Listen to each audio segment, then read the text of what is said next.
Allah mampu mawon tiap disa dikai nabi, tapi Allah tidak melakukan itu, cukup nabi sitok. Terus kabeh ya kon anut Nabi Muhammad sallallahu alaihi wasallam.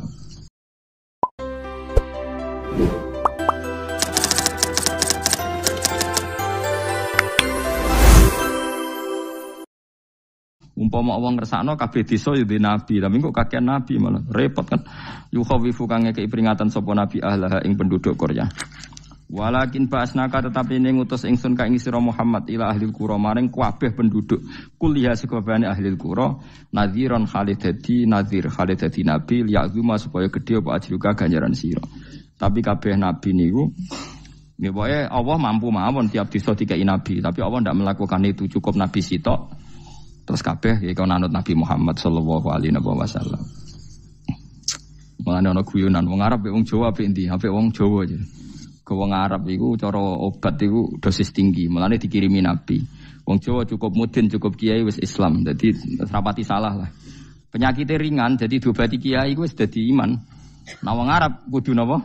Nabi. Berarti penyakit berat ringan apik endi? Apik ringan, mulane jare kiai Jawa kita apik wong Jawa Gus wong Arab. Mergo ora butuh napa?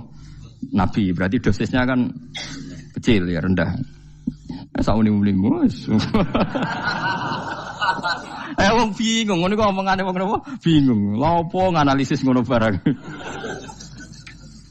Ya wong nganggur iku repot terus. Fala tuti mongko aja nurut sira al kafirina ing pira-pira wong kafir fi hawahum ing dalam hawa nafsune kafirin. Jadi kalau aja anut wong kafir ning menyangkut hawa nafsu. Tapi nek menyangkut kebaikan wong kafir sing kita kadang kalah baik dalam hal sosial. Ya malah Allah kadang melehno kita mergo kok kalah mbek wong kafir. Iki misale ngeten iki makanya Imam Suyuti nafsiri fala tutil kafirin ai fi hawahum. Dalam hal yang bersifat hawa napa? Nafsu. Misalnya begini, saya contohkan Allah melehno wong mukmin. Ada sahabat ketika perang itu tangannya terputus, kakinya juga terputus. Terus matur Rasulullah, ya Rasulullah gara-gara perang derekno engkau saya tangannya putus, kaki saya putus. Ternyata tidak diapresiasi sama Allah, malah disalahkan. Gini kok Allah terus nurono ayat iyam saskum korhun faqad masal qoma korhum mislu. Jika Anda luka karena perang, orang kafir pun luka. Wong kafir wong gento wae wani luka demi kekafiran, kok kue wong Islam jare demi Allah ora wani luka. Jika masyhur di kalangan para ulama, nanti setiap kebaikan itu dibandingkan kezaliman. Ya saya ulang lagi, nanti setiap kebaikan itu dibandingkan kezaliman. Misalnya kita jadi kiai ora enak, ora gaji tetap, setepak-tepakan, kadang untuk duit, kadang ora. Enak jadi PNS, gajinya tetap. Ya. Nanti kita disalahkan Tuhan. Pedagang narkoba itu gajinya juga enggak tetap. Risikonya tinggi, ditangkap polisi, hukumannya mati, itu saja berani. Kowe nyai trimo ngono ra wani. Kowe tahajud kanyeben, bengi-bengi tangi tahajud kanyeben. Tukang maling ayam bengi-bengi tangi nyolong. Risikonya tinggi ya anyep wani. Jadi nanti kowe di depan Tuhan dimaki-maki, kesalahan kita akan dibandingkan kezaliman. Nek ana wong saleh diutangi dhuwit ora oleh medhit, sebenarnya dibandingno. Maling mbek maling utang-utangan, wong saleh ora utang-utangan. Ya memang begitu.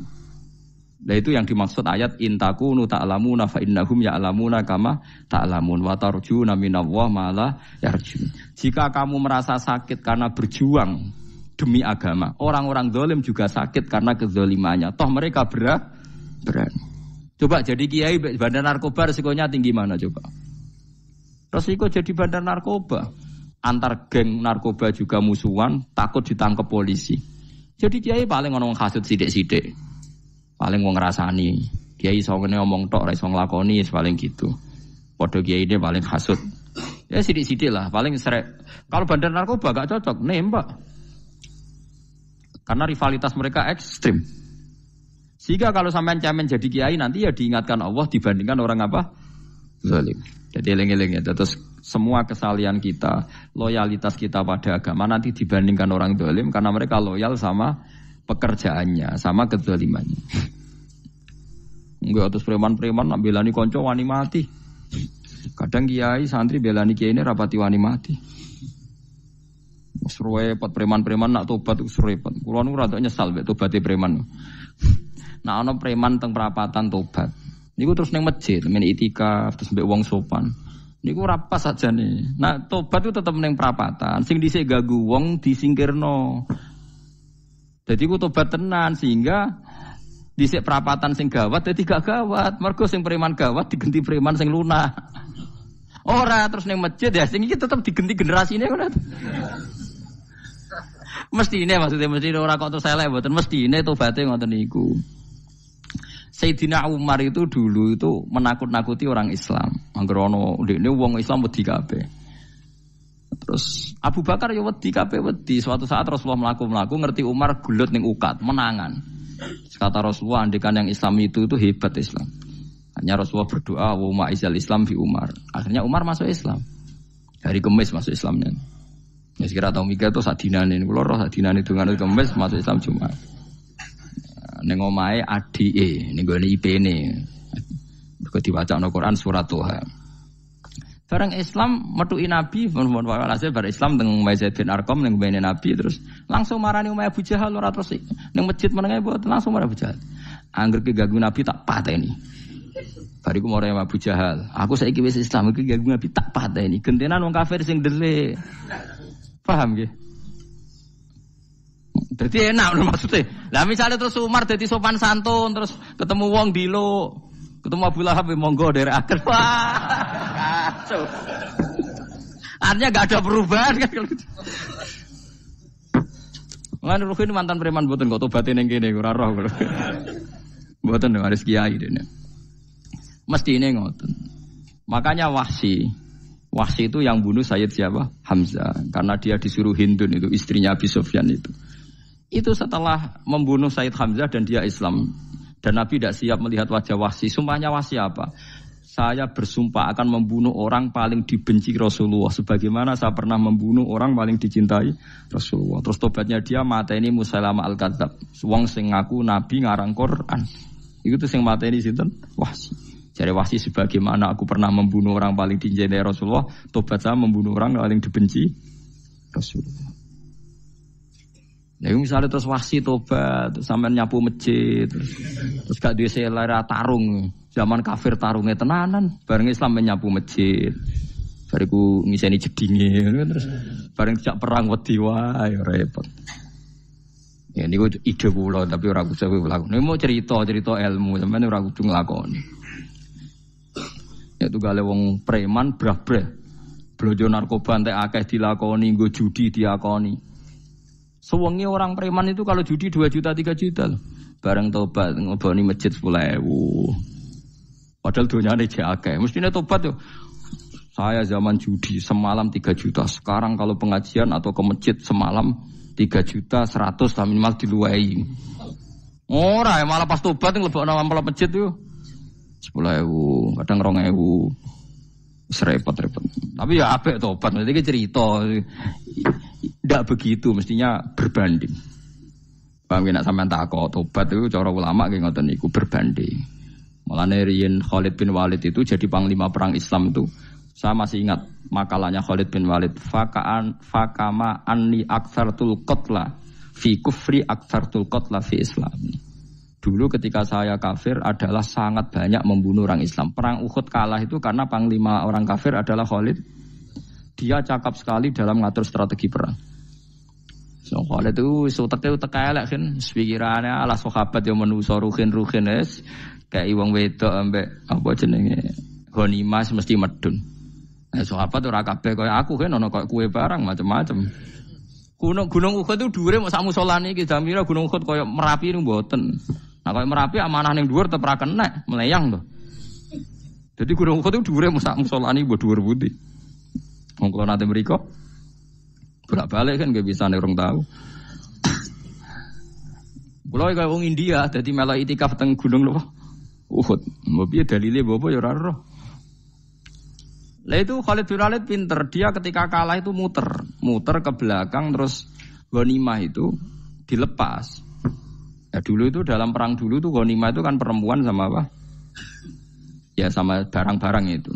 Ketika dilepas itu dianggap sudah mengaku kalah.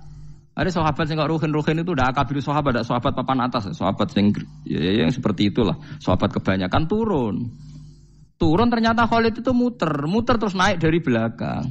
Pas sahabat turun, dia naik dari apa?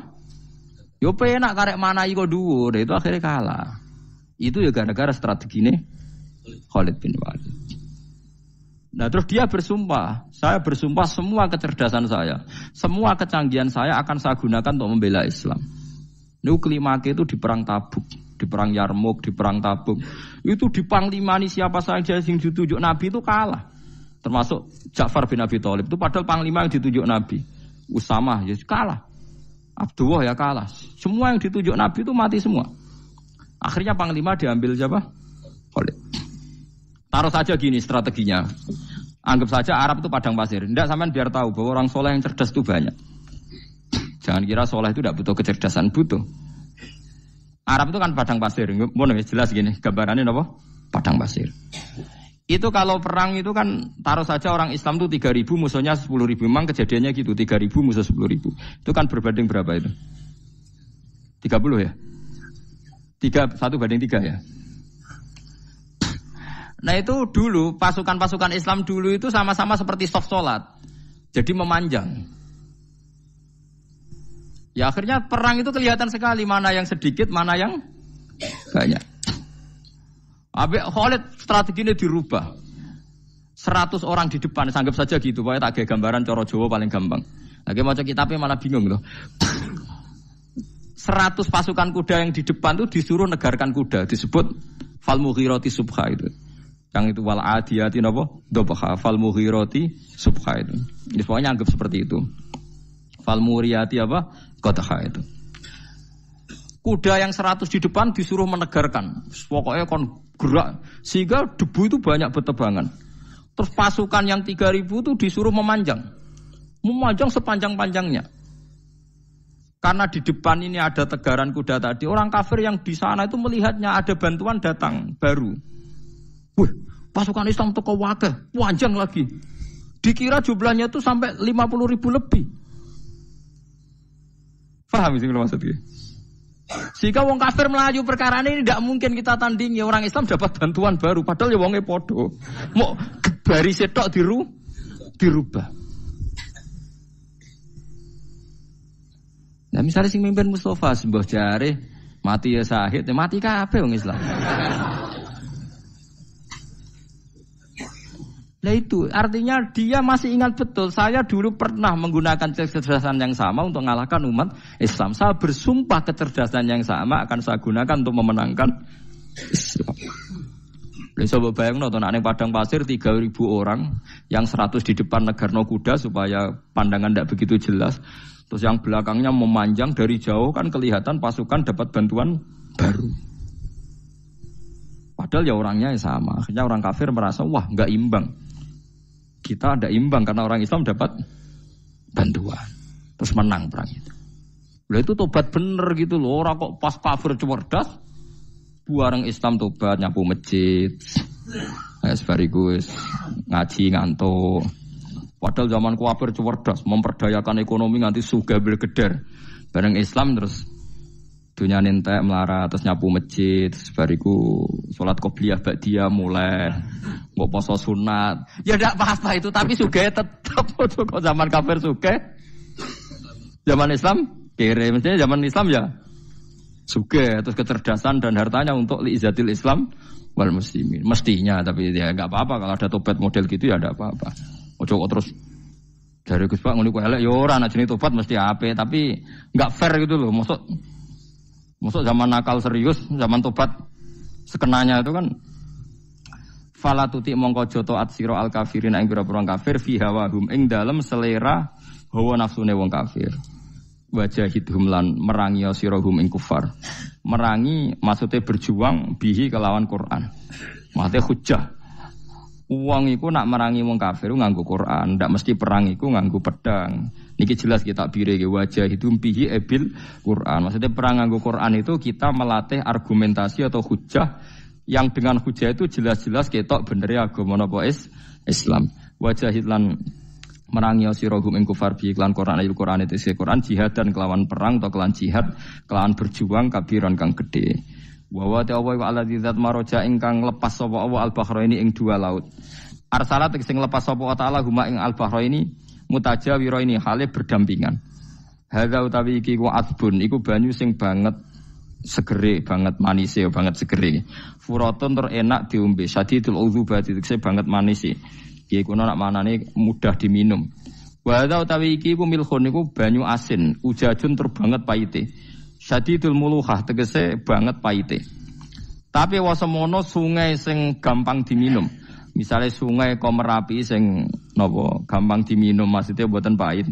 Ketemu laut sing banget paite, meskipun banget asine Allah hakikate gawe wajah alalan gawe sapa Allah taala bainahuma antarane banyu sing napa tawar lan banyu sing asin Allah gawe barzakhon ing pemisah hajizan tekse pemisah. Kita ndak tahu pemisahnya piye pokoke akeh sing cerita banyak di tengah laut tuh air napa tawar. Layak tali itu ora campur apa hadu masalah sijine banyu asin lan banyu tawar bil akhir iklan sing liya mergo wonten apa hajiz wonten apa hajiz ana pembatas.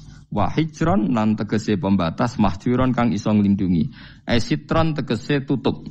Mamnuan kang iso den cegah bi sebab anane sitru. Sebab anane pembatas apa ikhtilatuhuma apa campure banyu asin lan banyu tawar walami wa